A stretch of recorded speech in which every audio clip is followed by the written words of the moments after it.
Truly brave person does not look for a chance to prove it.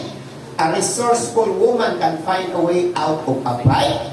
A man of endurance is avoiding retaliating. Foolish people find it impossible to avoid strife. Men and women of character can. What kind of person are you? Dito tayo minsan pag-usapan natin. Sabi ko dito, a person who is truly confident of his strength, hindi na kailangan niya patunayan. Hindi niya kaya ipakita. At yung isang matapang na tao, hindi na kailangan niya ipoprove pa. Di ba yung mga magagaling? Yung mga magaling, feeling, ayaw nila ipakita na sila magaling. Pero yung mga kulang sa galing, ayun ang mga yun ang mga nagmamagaling. Yun ba yung nagpapapansin?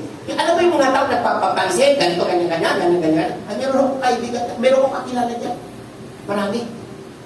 Yung nagpapapansin, kaya, dali lang yan, kaya nga natin yan. Dali lang yan. Pero pag pinapagawa mo na, palpak mo na. Yan kami na.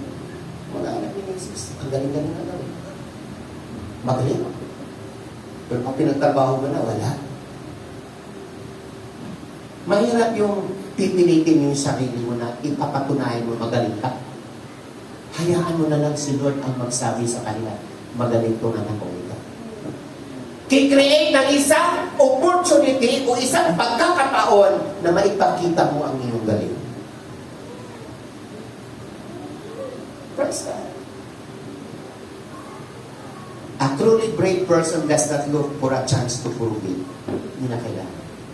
And a resourceful woman can find a way out of a fight. Ayan, woman, hindi lang mga tatay. Resourceful woman can find a way out of fight. Pero kadalasan po sa mga nanay, yung mga nasa, lalo yung mga nasa sa kapaligiran mo natin, di ba? Naghahanap ng away. Naghahanap ng mapapansin. Diyan, lakas-lakas na ng boses eh. Lahat ng mga tao nakatingin sa kanya. Tuwa naman yung nanay, o tuwa naman yung tao na yun. Pakiramdam niya, feeling niya, ay, sikat ako. Pero pag ikaw ay magaling, pag ikaw ay truly confident sa iyong galing, at alam mo kung sino ka, no need to prove it. Especially pag may mga bagay na hindi maganda.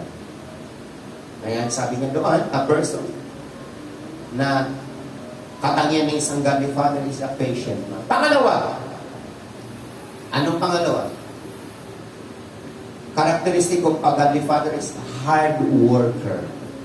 Hard worker! Verse 4, ang sabi ng verse 4. Tingnan natin ang verse 4.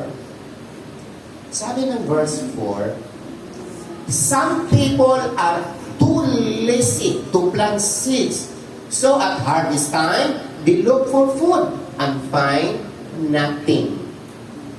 Ibig sabihin, hindi siya tamad.